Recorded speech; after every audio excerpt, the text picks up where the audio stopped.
Varanda, which is super special. It's our 100th Varanda here at ITS, and it couldn't be a bigger coincidence than celebrating with these 100 Varandas, the 7th anniversary of the Brazilian civil rights framework of the internet. Um, Alessandro Molon was going to remember the first anniversary of the Brazilian civil rights framework for the internet that we had. And before I introduce our guests, I'm going to tell you about this event, Varanda of ITS. The first Varanda was carried out February 6, 2014. And for those who don't know about this name, Varanda, I'm going to give you a little bit of a context. Our first office of ITS was in a penthouse of the Flamengo Beach with an amazing view of the Flamengo Beach where you could see the Sugarloaf and the Christ the Redeemer statue. And we wanted to take this view the best way possible. And because of the space that we had, we wanted to create a series of informal meetings for us to debate sociology and politics, philosophy, during the sunsets, drinking some craft beer. And that was a very nice initiative. Until the beginning of the pandemic, until March 2020, we had 86 face-to-face varandas, because varandas means balconies. And from these 100 varandas, 63 are also available in the podcast Varandas ITS that are in the main music stream services. We talked about Bitcoins, virtual reality, democracy, digital education, hate speech, big data, IoT, fake news, the future of food, open banking, LGBT, and more recently, the NFTs. Today, we are recovering the topic of our second Varandas from 2014 that had the participation of Representative Alessandro Molon about the future of digital governance. And we are taking this chance to talk a little bit about the positive experience that we had, because we are working on a project that intends to create a global framework of digital civil rights in the context post-pandemic. Before we talk about the future, the goal here is to remember a little bit of this historical process, which was the creation of the first law about the internet, elaborated through the internet multi-sectorially and diversely. And it was firstly recorded in a napkin in a restaurant in the Botafogo Beach. So the representative Ronaldo Lemos is going to talk a little bit about the story, and then we're going to go to Representative Alessandro Molon, who didn't understand anything about technology at the time, and he accepted this challenge of understanding this law. He took efforts, and he is one of the people responsible of making this law a success in Brazil and in the world. So we invited Juan Carlos de Martin, who is our friend from the Torino University, and he is going to tell us a little bit about how they were directly inspired by the Brazilian Civil Rights Framework for the Internet to create the framework for Italy. We are going to show a quick video that we prepared before we go to our colleagues, and Ronaldo is going to comment on the video after the video is over.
Very nice. So, Ronaldo, now the floor is yours to tell us a little bit of the story behind these photos.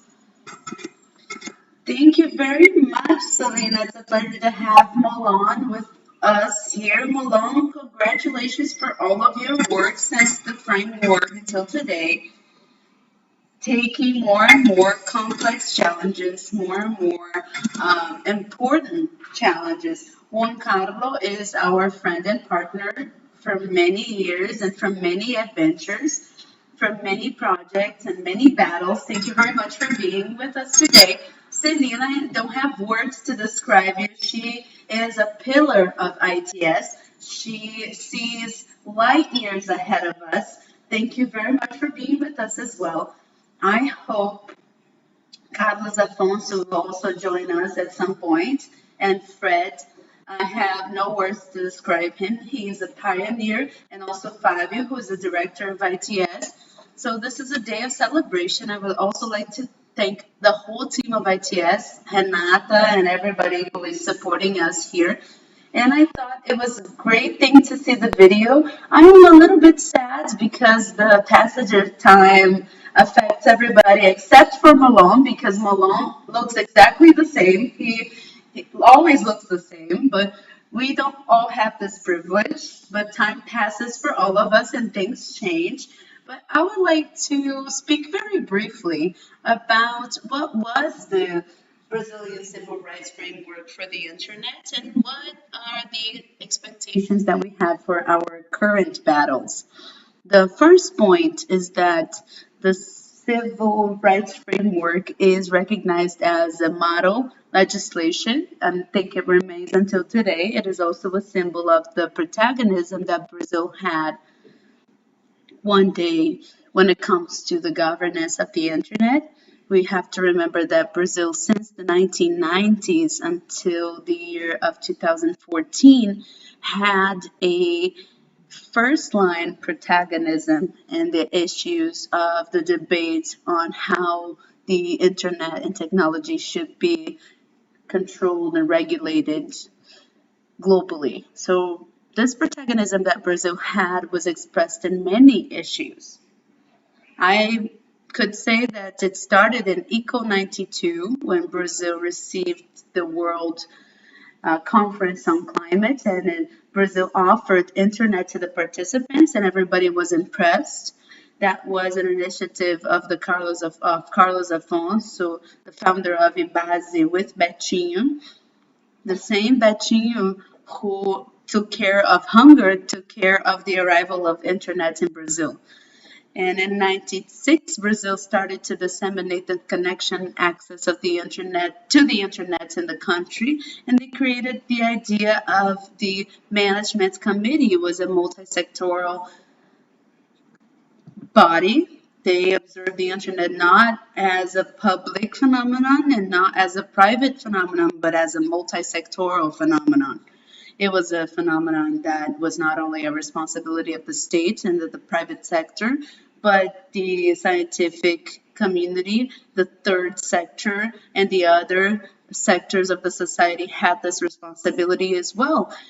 Brazil had this view in 96.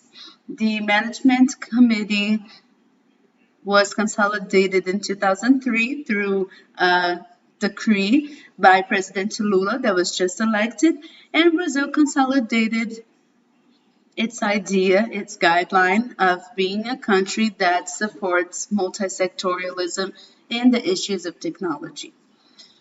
I support that as well, and ITS supports that too. In the decade of the 2000s, our protagonism was gigantic.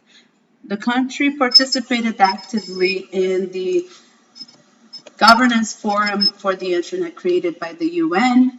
Brazil was very influential in the Fora of the Societies of Information, in the World Organization of Intellectual Property.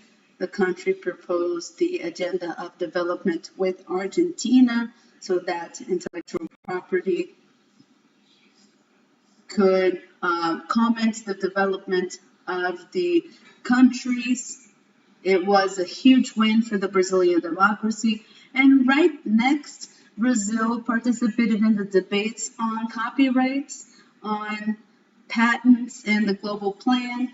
And Brazil started writing the Brazilian Civil Rights Framework for the Internet in 2007. Selena showed the pictures here. We were all young and happy at the time. We are still happy, but not that young anymore. And the Civil Rights Framework shows the power of multisectoralism because it did not come up as a strategy that came from the state to the society. It's much on the contrary. It came up from the society and it grew and grew and it became institutionalized. It was held by the Ministry of Justice at the time, by a certain representative at the State Assembly of Rio de Janeiro, Representative Alessandro Molon. Selena saw light years ahead and saw that this was an important matter. And Molon also took to himself the responsibility of the Civil Rights Framework for the Internet and gave it a institutional strength. I really like to see the photos again because the initial coalition of the Civil Rights Framework shows a different time of our country when the society had the strength to raise different agendas and could take forward such sophisticated topics like the Civil Rights Framework for the Internet. And the committee for the Civil Rights Framework for the Internet had scholars, librarians, musicians. The Minister of Culture at the time was Gilberto Gil, a musician. And we had all representatives we could imagine. We had the president of the Association of Cyber Cafes. Owners of cyber cafes were represented there. So we saw happening there a very powerful phenomenon, a very powerful bottom-up phenomenon that we saw happening. And the most important thing was a public consultation that happened online.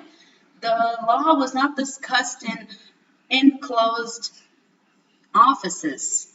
It was a very strong participation phenomenon that is studied until today in universities. And this phenomenon was very successful because the law that was passed in 2014 is very close to the law that the society wrote and the Commerce approved. And then Alessandro Molon was elected federal representative, and he took the idea with him and he continued with the consultations. He started the public consultations all over Brazil. He started the public consultations in the municipalities and in the states, and it was exceptional. And it became even more legitimate, the Civil Rights Framework for the Internet. It was approved in 2014, which is also the year of the last big event of Internet governance, in which Brazil is a protagonist worldwide, which is also called Global Net, that happened at São Paulo months after the approval of the Civil Rights Framework for the Internet. It was an international event to reorganize the idea of technological governance after the scandal of Edward Snowden. So the whole world gathered. Brazil took this responsibility and said, well, let's put the house in order. Let's think about issues like privacy. And the whole world answered Brazil's call. There were delegations from Russia, China, Taiwan, South Korea, Turkey, Europe. So that was extraordinary. And again, that showed the protagonism of Brazil in this country.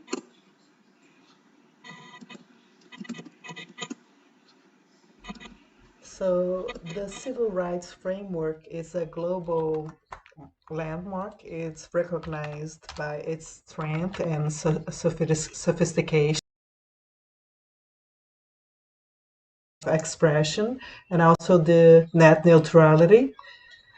If you watch Netflix on Brazil, you should thank the civil rights framework. If you're playing Fortnite at dawn or FIFA soccer on your PS5 and the connection is great, you're able to talk to your friends. Thanks the This is thanks to the civil rights framework, because now we have the net neutrality that allows heavy applications to be kept without a different charge or blocking this application in the root of the network. So this is very clear. And up until today, I think that the environment that the civil rights framework has created in terms of freedom in the Brazilian internet. So the Brazilian government has no power to manage the internet. And it was a great achievement from Brazil. We didn't thread the pathway of Russia and China and India. They decided to manage the internet there, and we didn't follow that pathway. It's a law that is considering freedom, privacy, and also the net neutrality, and also the open governance, electronic governance, and so on and so forth. So this is a key framework that should be celebrated. It's very up to date. We don't have to change this civil rights framework, but the debate should advance, and I believe that we have today the opportunity of doing so. So I'm going to talk for 2 minutes about what's ahead of us. The first task is to be protagonist again in Brazil. We are no longer a protagonist in the international scenario. We are even seen in the scenario.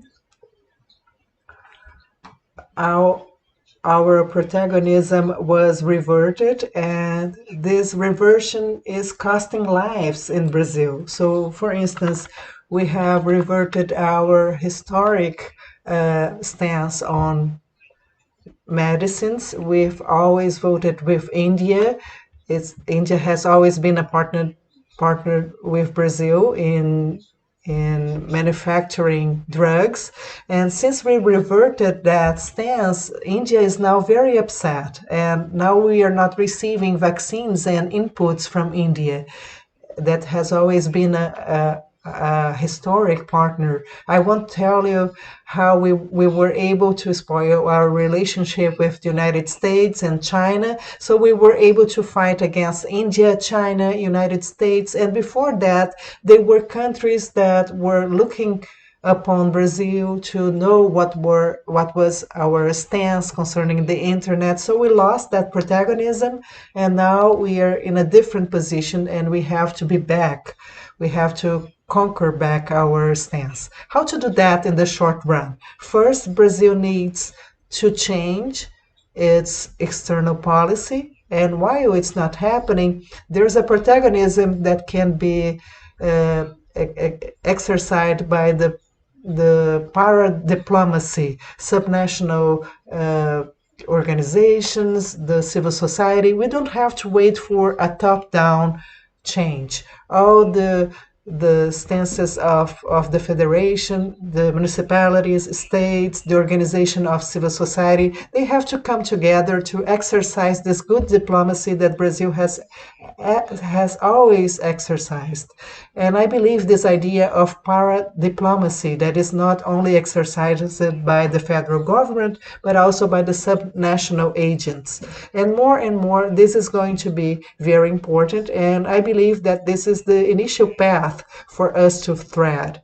And ITS is now forming this coalition to work in the G7, that is a more and more important forum for technology. And if you're watching us from civil society, from states, municipalities, and National Congress, you should reach out because we are forming this coalition to give continuity for improving the civil rights framework in, on the level of G7. So if you are part of this civil organization, reach out ITS because we are in this effort for diplomacy. So while the federal government is not working, we are going to coordinate the society forces and the other bodies from the federation as well, so that we can exercise this new protagonism.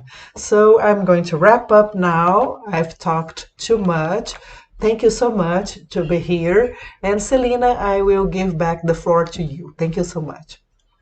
Thank you, Ronaldo.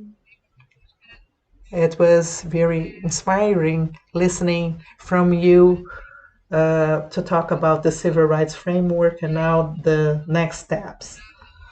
I will give the floor to the Congressman Alessandro Molon, and he's going to talk about the challenge of being a leader of this project in the lower house, and also linking with what Ronaldo has said.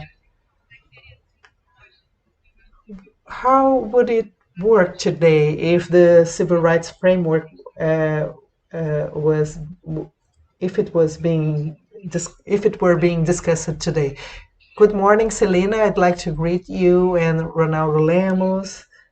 And also, I have a great pleasure to see you again in this veranda in difficult times when we are not able to see one another physically, face to face.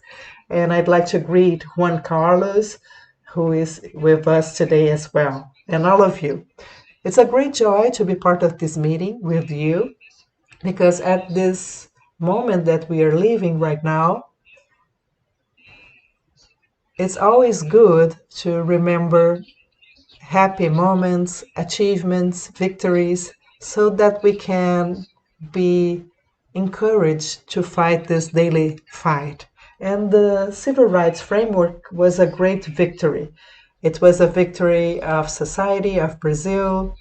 It was a victory of freedom of expression, a victory of the right to privacy. It was a victory of technology in the service of people. It was a wide achievement, and that marked our lives. My life was very much marked by this experience. It brought this principle for the net governance based on the three principles that Ronaldo has mentioned: the freedom of expression, the right to privacy, and the net neutrality.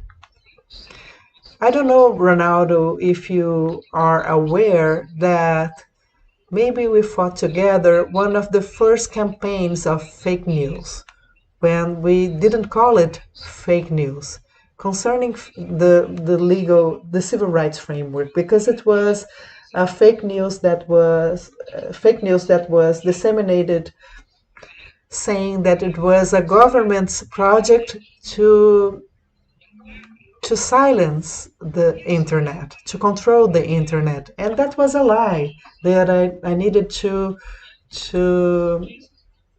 deny at every moment that I could. In all the hearings that you've mentioned, I needed to tell people that there was nothing in the law that was saying that was this curb of the freedom of expression. But there was a campaign. And notice that campaign happened in 2013, 2014, and when other lies started to circulate also in the internet intensely, producing some electoral results in the elections of 2014. For instance, the current president at that time was the congressman that was the most voted in Rio, 4 times greater than the previous election in terms of votes. He had a little more than 100,000 votes, and in 2014 he had more than 400,000 votes. And during that legislature from 11 to 14, some lies cropped up, and one of them were connected to him and his family, some that were debunked later on.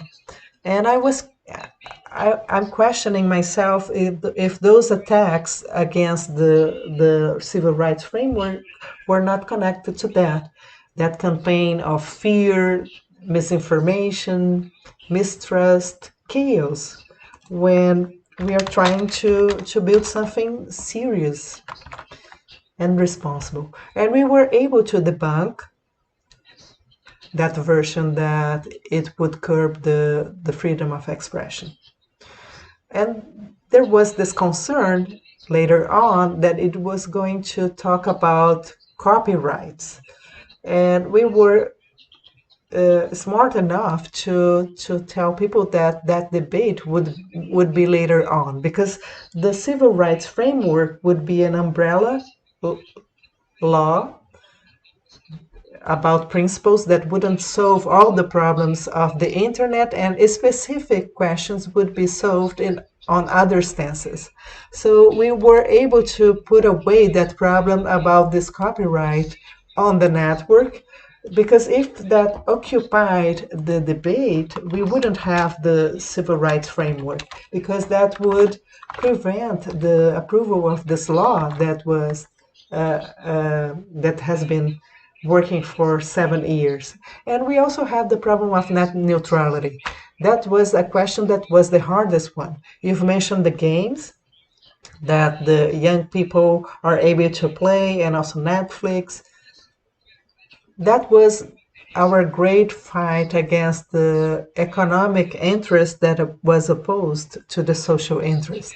Because in fact, if they were able to finish the net neutrality, and if they had shared the internet with platinum packages and premium packages, the internet wouldn't be this great service. Many people are able to study for exams on the internet, watching classes, being educated and trained, and even entertainment culture. This is also legitimate, and we were able to win that fight, and that was very hard because the leader of MDB, that became the president, the speaker of the House, was the greatest opponent and the greatest ally of the telecommunication companies, and they didn't want the net neutrality. And that was overcome thanks to the mobilization of civil society, and as you mentioned before, to this process. And I was only the rapporteur in the lower house because it was a process that was created in the society, and ITS was always the leader of that, with a decisive role to build the drafting of the bill, and then contributing to the bill of law with the precise contributions from Ronaldo Lemos and Carlos Afonso, always so collaborative, and our colleagues from ITS, such as Celina. And deep down, we were able to help the project to follow its pathway within the lower house, but it was a project that was born in the society. That's why it's so strong. And also the multi-stakeholder character, that is another strength of the project. It was born in society, but it's also a project that was supported in several segments, integrated several segments, with several stakeholders that in fact worked for the project to move on, and they helped to shape the project. And that taught me about democracy. It was a process that taught me a lot about that. And I've learned that the Brazilian democracy, not only in Brazil but also in the world, we need to understand that the participative democracy and the representative democracy, they are not alternatives. They are complementary to one another. So the participative democracy is not weakening the representation, it's strengthening the representation. And the representation must give voice to the participative democracy, the direct participation of citizens. I didn't become a weaker congressman because I was able to listen to many people.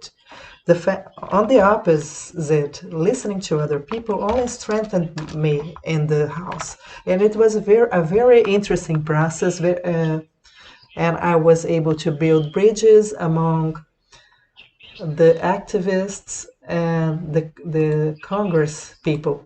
And the activists used to say, tell the congressman not to spoil what we did.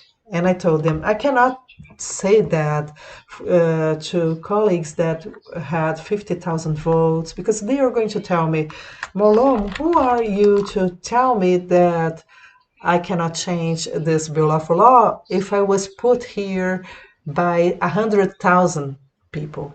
I'm talking on behalf of 100,000 people. So it was a lot of work to explain that to the activists, telling them that they contribute to the project. On the other hand, the congressman would say, we are able to do this bill of law. This is our responsibility. And I told them, no, we have to understand that they study the subject, they are dedicated to the subject, and they are represented. They put us here. We represent them. We represent these people. So we're going to take most of what they did. So this was a process of mediation, of building bridges that I think enriched the civil society and the parliament. The day that we celebrated the approval of the civil rights framework for the internet, the Brazilian politicians went for beer, and I went there to have a beer with them because I deserved it. And I arrived there, and one of the young adults that were celebrating, they told me, I wanted to thank you because after this process, I started to believe that it is possible. And I said, it's very nice when we participate. And I said, and he said, I don't mean that it is possible to pass a bill of law. I mean that it is possible to have democracy again. And this sentence marked me because I believe the civil framework helped us find an answer for the representation crisis that marks Brazil in the world. The discredit of the parliament, the political parties, the democracy can be reverted if people understand what all of this is for, what all of this delivers, what is the concrete result of all of this work, the parliament, the houses, what this is all for. When there is a virtuous process like this one that produces a result where people can understand what is good for them, democracy gains its meaning again. The parliament, the representation gains its meaning again. It is very important to have this process. I would also like to mention here, former President Dilma, that her determination in approving this process was decisive. I remember, Ronaldo, that in the middle of this process, when former leader of MDB locked the agenda and made it all difficult, she had the courage of making the project urgent after the revelations of Edward Snowden that were very important to reinforce a side of the project that wasn't that strong. Since that wasn't a problem here at the time. Privacy of the network wasn't a problem here in Brazil at the time, but it forced us to improve the project in this sense. The President Dilma struggled with the Congress, and it was determining. If it weren't for her strength, we wouldn't be able to pass this project. In the processes, the individual makes a difference. The individual does nothing by themselves, but the individuals count as well. The people who are in the places, they make a difference. Ronaldo Lemos and Carlos Afonso made a difference in ITS. The President of the Republic made a difference. What Snowden revealed to the world made a difference. So the individuals and the role of every individual in history made a difference.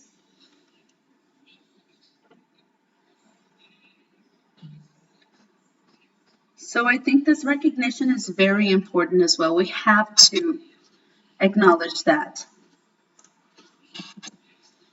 The pandemic that is threatening us all also shows us the importance of the internet and the importance of guaranteeing this internet for Brazil at that moment.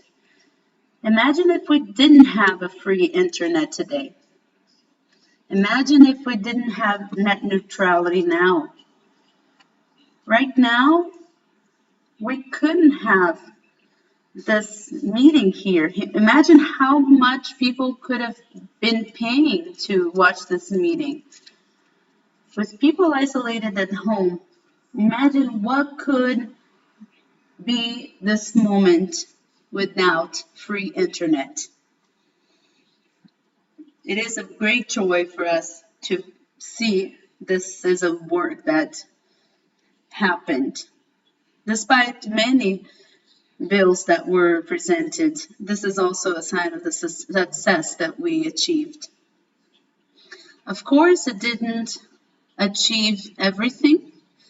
It could not anticipate many things like the phenomenon of the fake news, but we have time ahead of us that we can face the challenges that are still coming ahead. It is a great honor to have participated in this story, to have been part of this story. It is a great joy for me to have been part of the Congress at that moment. It was very informational for me. And I'm very happy that we were able to pass a law that is still standing, that is protecting the Brazilian Congress and the Brazilian people until today. I remain with you for the questions in a few moments. We thank you, Milan. Thank you very much. Many people who were here watching had the opportunity to follow at the time how the process went. And they had the opportunity to listen to you at the time that the bill was being approved. You just commented that the civil rights framework is still unaltered. It is still suffering potential attacks, and we are still showing the importance to have it unaltered because of all of those things that you mentioned. And I think this is a great link for us to show you how the civil rights framework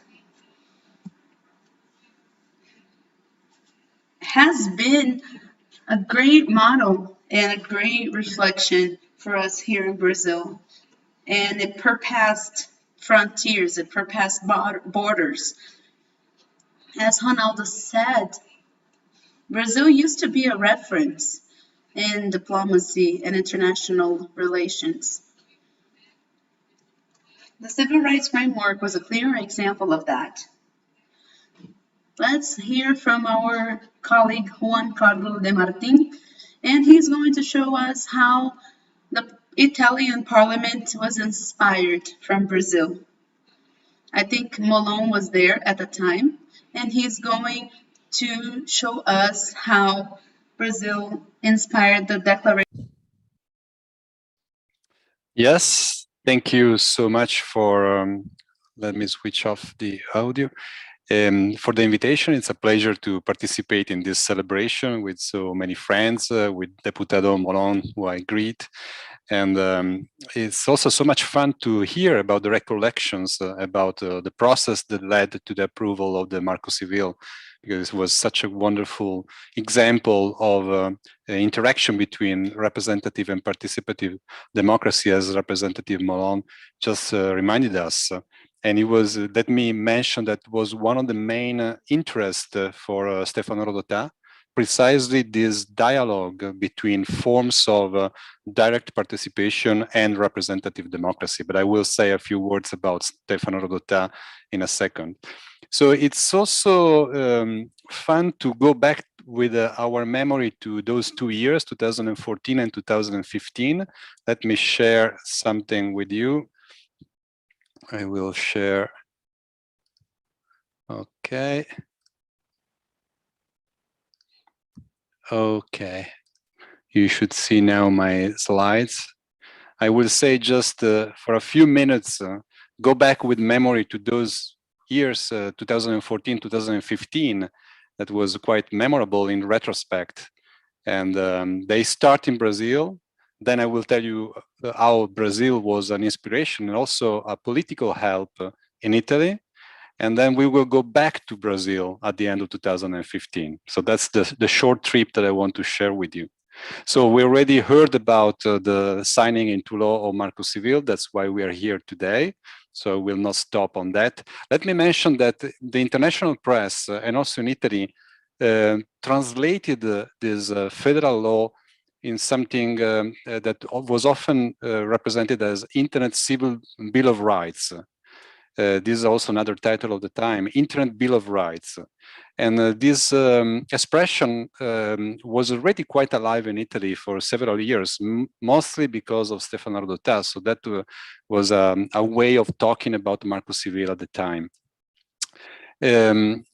Just 2 months later, on June 16, 2014, actually we had Representative Molon with us at the Italian Parliament, verso una Costituzione per Internet, towards an Internet Constitution.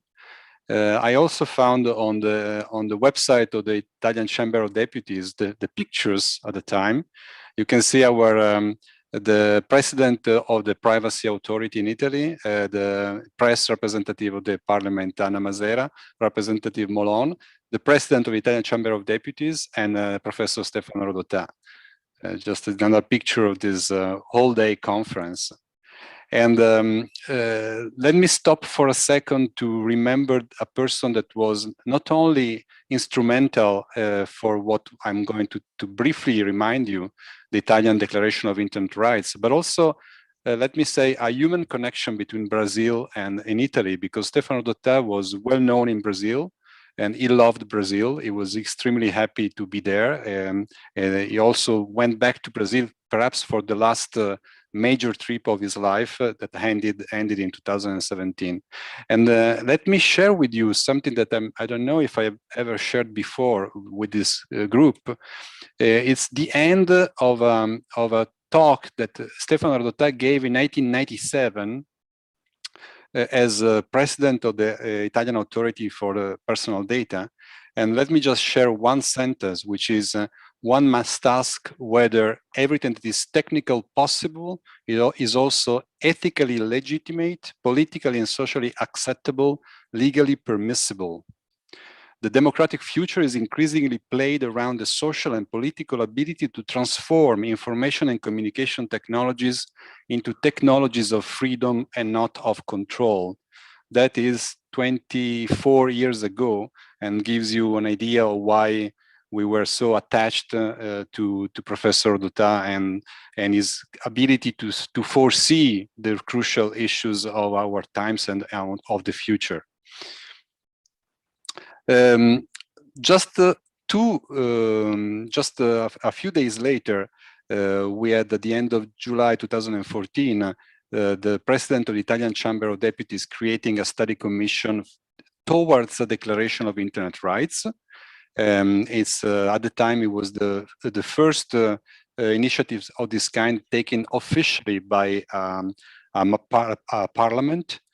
just a few months later with a draft declaration of internet rights. This draft declaration of internet rights was up for an online consultation for several months, and we got thousands of contributions. So there was a fairly wide debate with many valuable contributions from experts, from the general public, from associations, etc. And then at the end of July 2015, the official Declaration of Internet Rights was published was presented by the President of the Italian Chamber of Deputies and translated in several languages. Of course, it's not the time and the occasion to go through it. Just let me say it's 14 articles. And as you were saying that Marco Civil has stood the test of time, these 7 years, fairly well, I can tell that looking back also to the Declaration of Internet Rights, I think it's pretty much up to date. It's still a guidance to think about internet rights, even though 6 years went by. In Rome on November 3rd, 2015, the Italian Parliament unanimously endorsed this Declaration of Internet Rights, recommending the government to act for the implementation. And we now go back to Brazil because just a few days later, Professor Dota and several of us attended the Internet Governance Forum in João Pessoa, where we presented the Declaration of Internet Rights in the first day of the IGF. And so that's why I told you it's a short trip from Brazil to Italy and back to Brazil in the short span of less than 2 years. This is a picture that I recovered of that presentation of the IGF, again with Rodota at the center of this initiative. And so the conclusion from this very short story from our point of view was due to the good timing, because timing in politics is important, and the appropriate political circumstances in Italy at the time, Brazil's Marco Civil, for the presence of Deputado Molon in the spring of 2014, but more generally for the very fact that a large important country like Brazil has approved the Marco Civil, was very helpful to move Italy in the right direction regarding internet rights. You said a few words about what happened after that, and what happened after that for Italy too is to some extent we lost this to a large degree what was I think an important initiative, because politics in Italy were focused on something else, unfortunately. Therefore, this initiative still remains as an important cultural and political reference. But the Italian governments that followed that 2015 did not really understood the capital that represented this Declaration of Internet Rights, and therefore there is still much to do at the Italian level. Thank you again for your invitation. I will stop sharing the slides just to watch you again in person, and thank you again for your invitation to participate.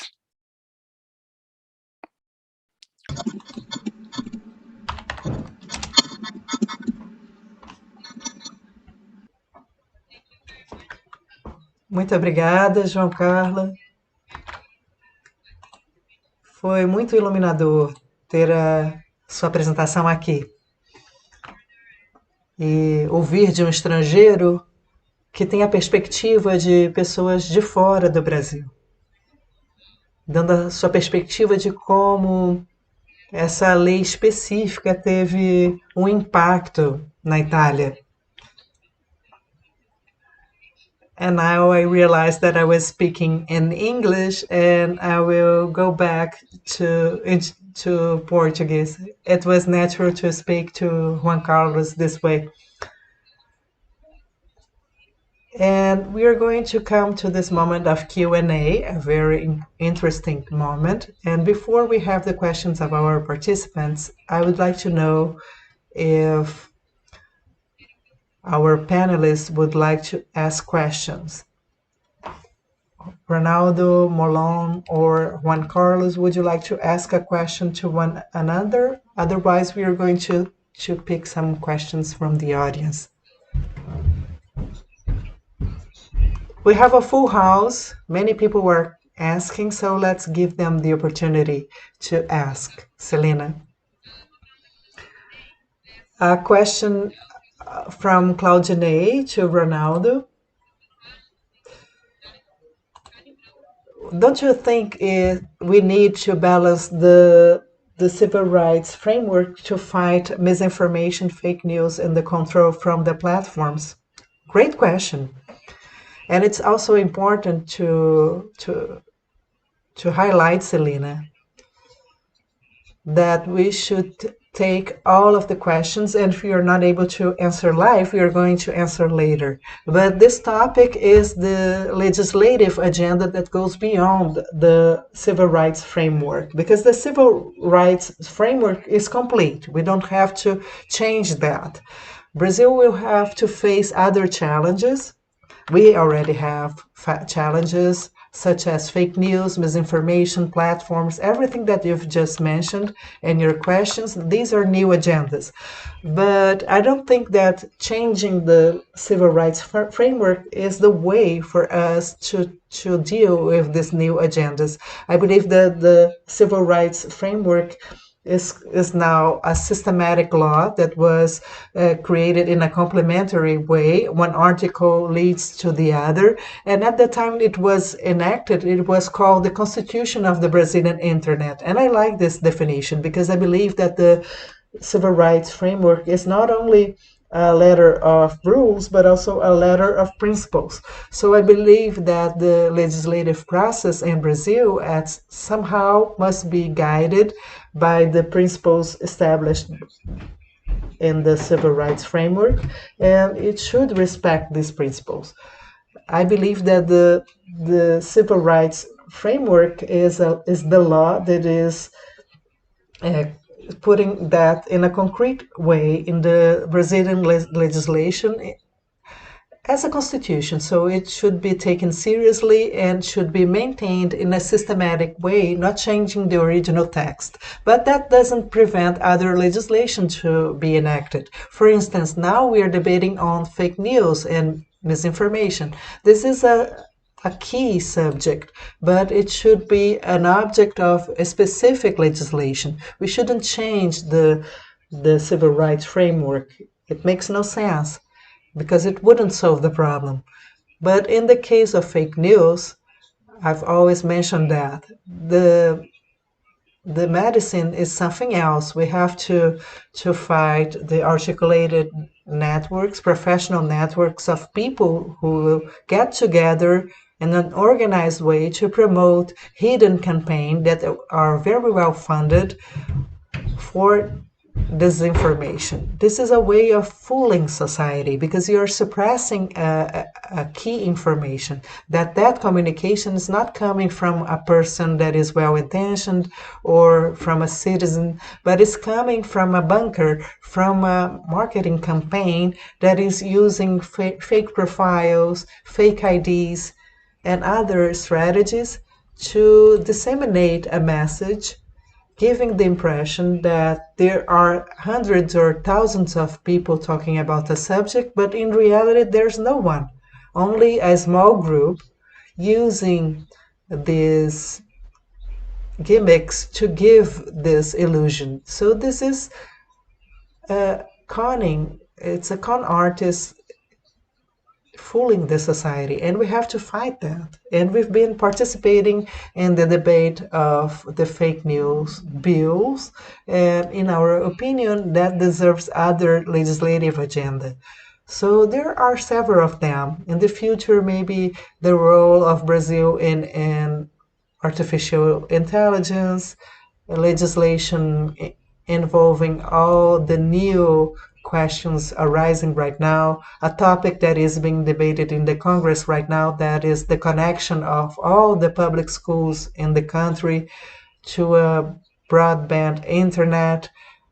That there was a law that was enacted and was denied by the president, and now it's back to the Congress that is discussing this veto because we want to connect the public schools with high quality. So these agendas, they won't stop. But I believe that the civil rights framework is a starting point that should inform what we should do in terms of the legislative standpoint without harming the institutional stance that is reflected in the framework.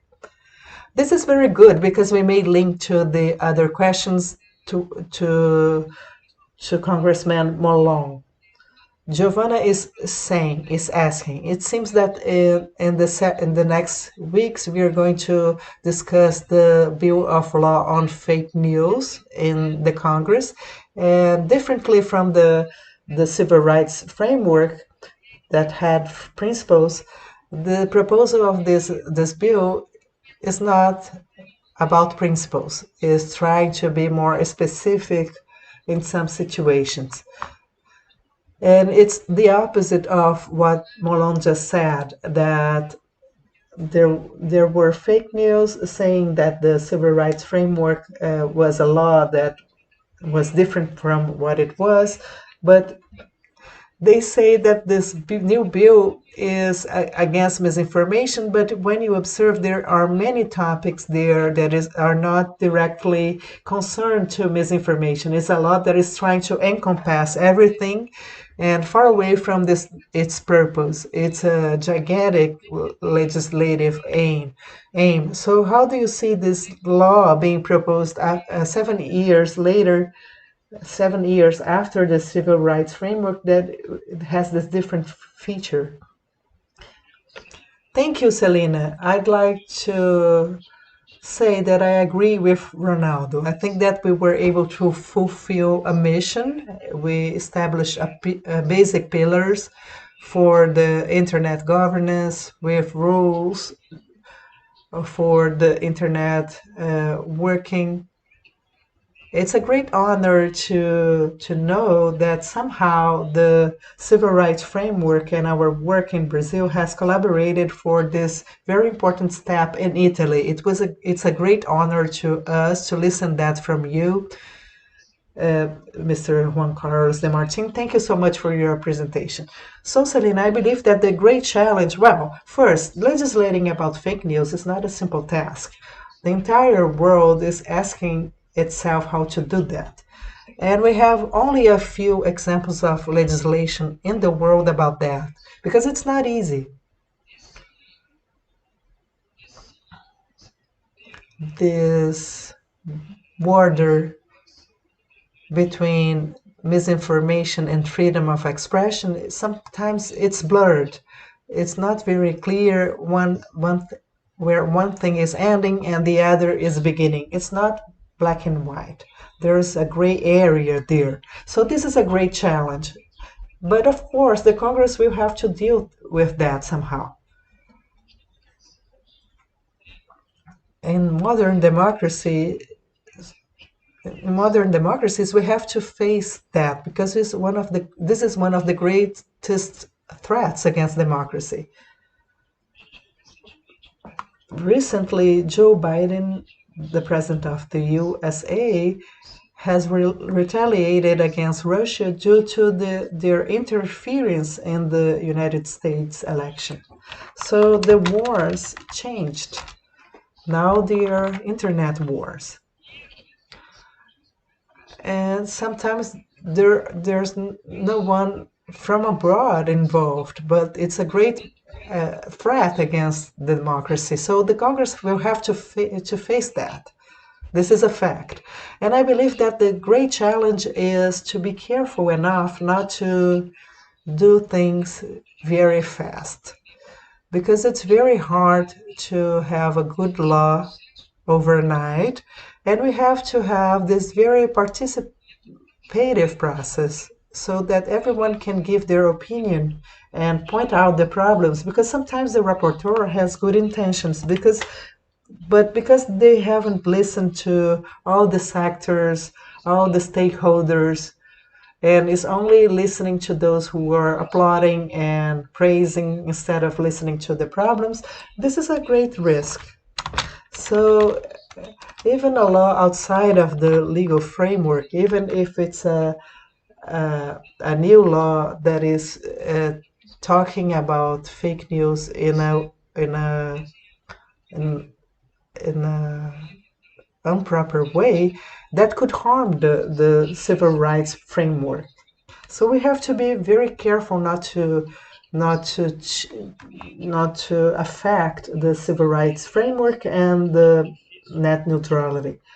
I think this is hard. I think that the countries will have to face that somehow because they're all scared. And the next Friday, I'm going to participate in a seminar in Wilson Center about misinformation because this is the great topic for the future of democracy. It's a very serious problem, and it's about the future of life in the planet because misinformation is taking people not to get their vaccines. So this is threatening us in several ways. So we have to be careful not to do that overnight. We can't imagine that such a complex law can be made within a week. It's not like that. We have to listen to people, we have to think about that, and we have to give voice for those who understand about this subject and is critical about this subject. Because at this moment, the praisers they harm us, and the critics they improve the process. We have to listen to everyone. And that's what we did with the civil rights framework. We heard everyone. So this is a lesson that we've learned that should stay. Perfect. I hope that your fellow Congress people can listen to you. Yes, I'll try to help. I promise that. So this is the kind of advice of someone who experienced that. So you have to tell your peers about the importance of listening, especially about this topic that is so new. So we have to engage experts from Brazil, from abroad, and use the laws available because the internet is making that easier. It's not the time to rush. Only because we are working online, we shouldn't be so fast. We have to mature our opinions, our divergences, so that we can build a solid legislation that won't jeopardize and destroy the pillars that we've mentioned before that were enforced by the civil rights framework. So I invite your colleagues to listen about that because one of the features that we see during this pandemic is this rush process. We are missing the face-to-face meetings, the exchanges in the different rooms. So we count with your support to give the right time to this debate that must be made with the proper tranquility it deserves. So now the floor to Professor Juan Carlos about the sentence that many technologies became an instrument for social control. Do you believe that the pandemic has contributed for this scenario? What are the possible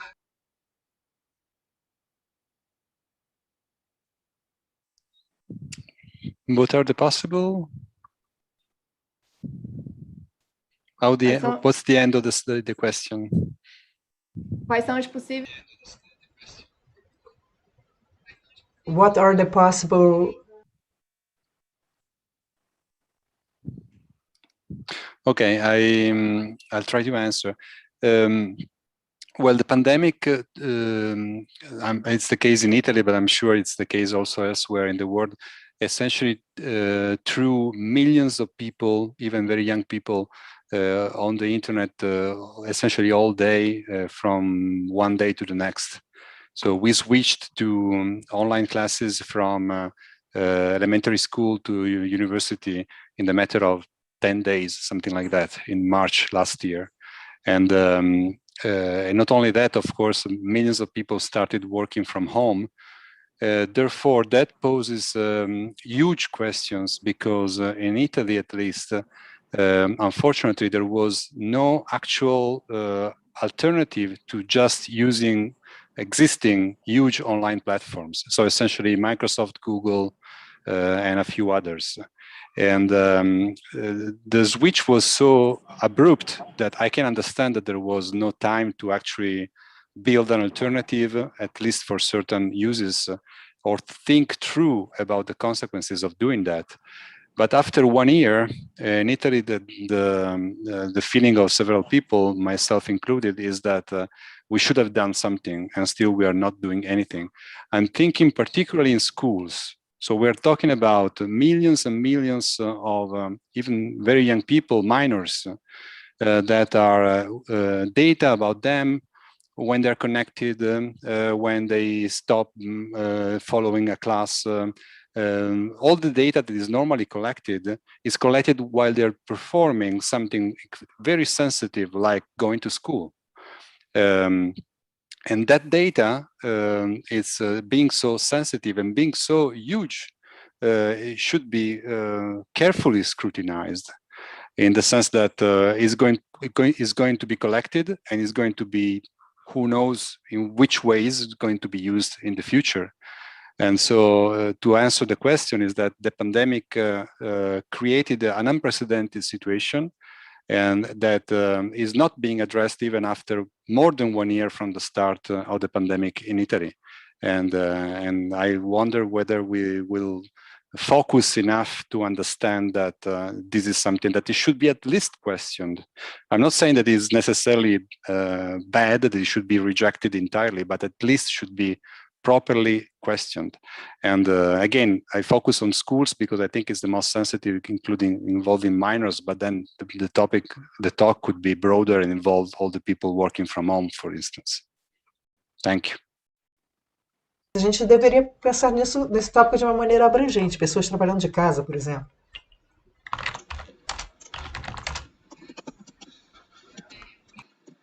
Thank you, Ronaldo, for your comment. I think this is a very important point. This is one more challenge that the pandemic is bringing to us. One of the last questions before the final remarks has to do with this dilemma. The more access that we have, the more concern that we have to have with the data that is collected. We have a question from Andre about the access to the internet today. It is still a challenge, even though we have the letter of the internet rights. Do we think it's interesting to evaluate a gratuity of the access to the internet, like we have the SUS in Brazil, the universal health system that is free for everyone? Do you have any idea on how to avoid abuse in the data collected on the internet? Do you want to comment on that, Ronaldo or Molon?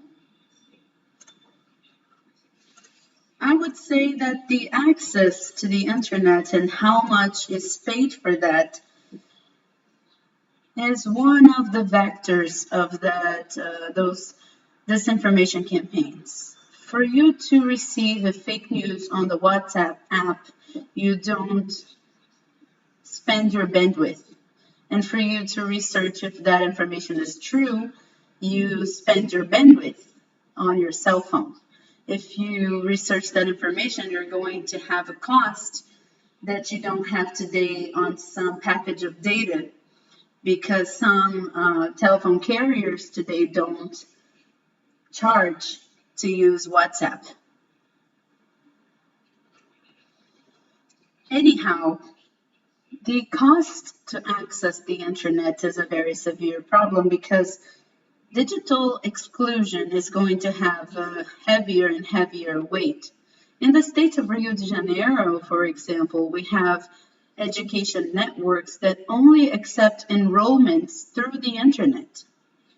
And they serve many people, millions of people that don't have access to the internet. It is a public education network. And the access to the internet is not public, and it's not free. This is a topic that our country has to face.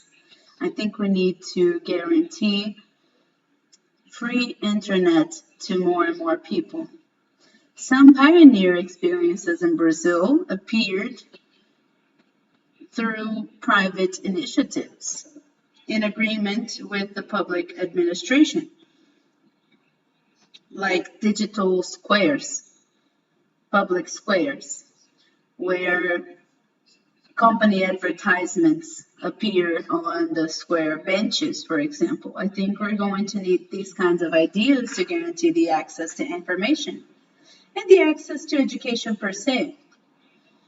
Inequality that has worsened in Brazil in this year because of the pandemic also goes through that. The difference between the education of children in public and private schools. The online classes began immediately after social distancing in private schools, and in public schools, there wasn't online classes at all. So we could see a bigger distance, a bigger inequality. We need to face this topic, certainly. I believe the internet will have to become an essential asset to people.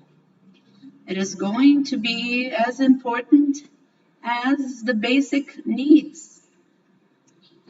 I don't know if we could compare it to the universal health system today, because the health system is essential to life in the pandemic, but it is an essential service. It is an essential asset. I believe the internet should be considered an essential asset for us to make a better country, a more developed country, and a less unequal country. It has to be accessible for everyone. The right of access is one of the first rights in the table of contents that Juan Carlos showed us in the letter of in the Declaration of Rights of the Internet.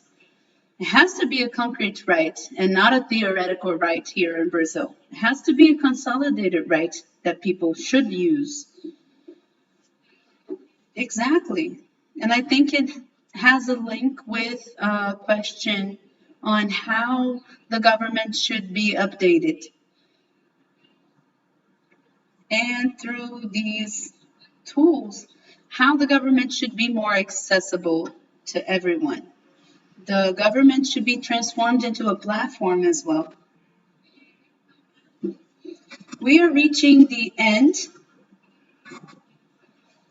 We are going to get the questions that we could not ask to our participants live. I thank you all for the interactions and for the participation. So I pass the floor to Ronaldo for his final remarks. And following the order of the presentations, we'll pass the floor to Juan Carlos next. Thank you, Celina. First, I would like to thank everyone who participated. I am trying to follow YouTube here as much as possible. I could see that there are many colleagues and friends here. I could see the questions from Claudine Anderson, who are always following us. Christian Terian is here from Canada. Victoria.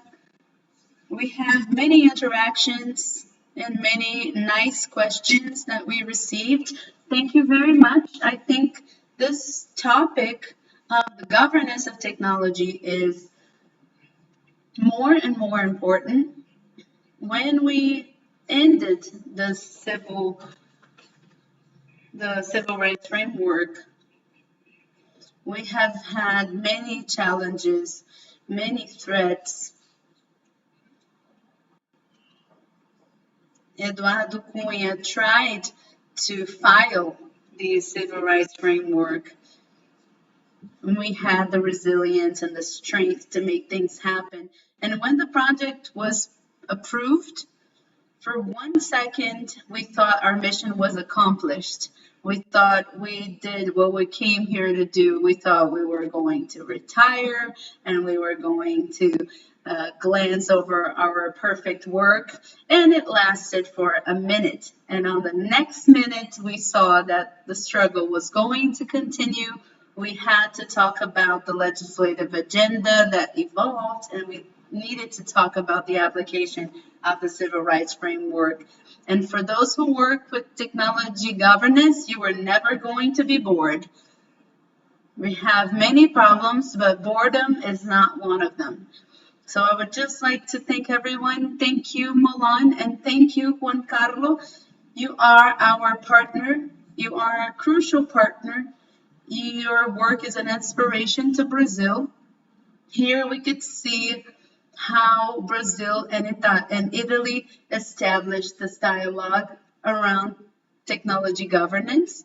And I wish today that we maintain and reinforce this dialogue with Italy, the rest of Europe, the United States, and all of the countries, as Brazil already had in recent moments. I think we need to struggle to do this again. Thank you very much, Juan Carlos. Thank you very much, Molon. And I'm very happy to celebrate such an important moment with you. Thank you very much, Selena, as well. We thank you, Ronaldo. It's a very big pleasure to hear from you. Thank you very much, Selena. I would like to thank you for the invitation. I'm honored for taking part in this special day with you, and I'm here to thank you for all of the support that ITS gave us and gave to the civil rights framework for the internet.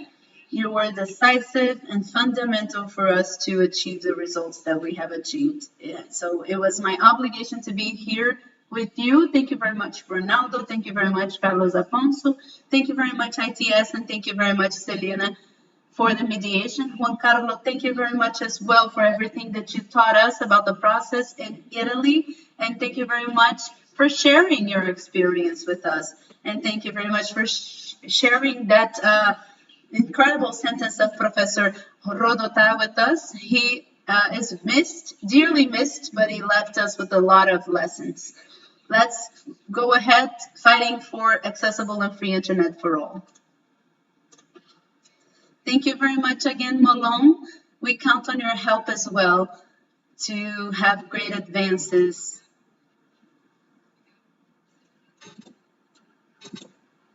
So that we can accelerate the legislation of the regulation of the internet and discuss it even more with collective construction. So now I pass the floor to Professor Juan Carlos de Martin for his final considerations. Thank you very much for being here with us today. Oh, thank you. Before thanking you, I am just quick thoughts that came to mind listening to all of you, listening also to the questions, the many questions coming from the audience. One is that, and I think Ronaldo already mentioned it, the relationship between technology and democracy is one of the crucial issues of our time. Maybe has always been, but I think now there is a clearer understanding that technology is deeply a political issue, not only digital technology, all technology. And I think we should devote more time in our respective countries and internationally to think about technology politically. The second point is that we talked about rights, and I can see among several people here in Italy that have been fellow travelers being somewhat weary of talking again about internet rights. And I understand them because there are politicians in Italy, and I won't name names, that they love to talk about internet rights because it sounds, cool, but it's cheap talk. It's just superficial rights, right? I think Deputado Molon talked about that. Now, I understand that, but if we take rights seriously, and actually we do, like you did with Marco Civil, something with actual force, rights can be still very important to make our life more civilized, both online and offline. And the third comment is that, as been mentioned at the beginning, is that I do believe that movements are extremely important.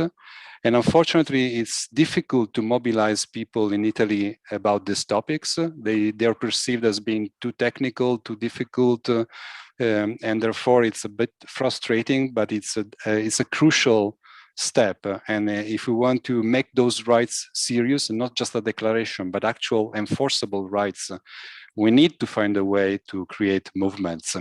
I don't know how, but we have to find a way.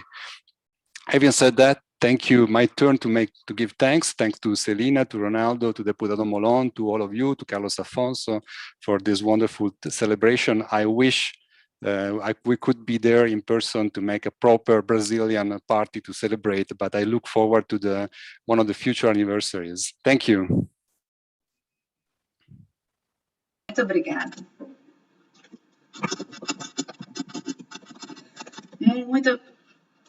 Thank you very much, Juan Carlo, again. And we are at our end. Punctually, I would like to thank all of the participants. We have more than 200 people listening to us.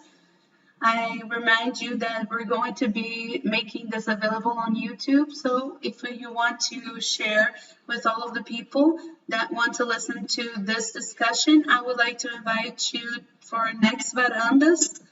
It is going to be about this documentary on Netflix, Supposed Bias. It is going to be about artificial intelligence, facial recognition in some countries. So please follow this discussion with us. It's going to be on April 26th. So please subscribe to the ITS channel. And once again, thank you very, very much to everyone, ladies and gentlemen, and have a great rest of your day. Thank you very much.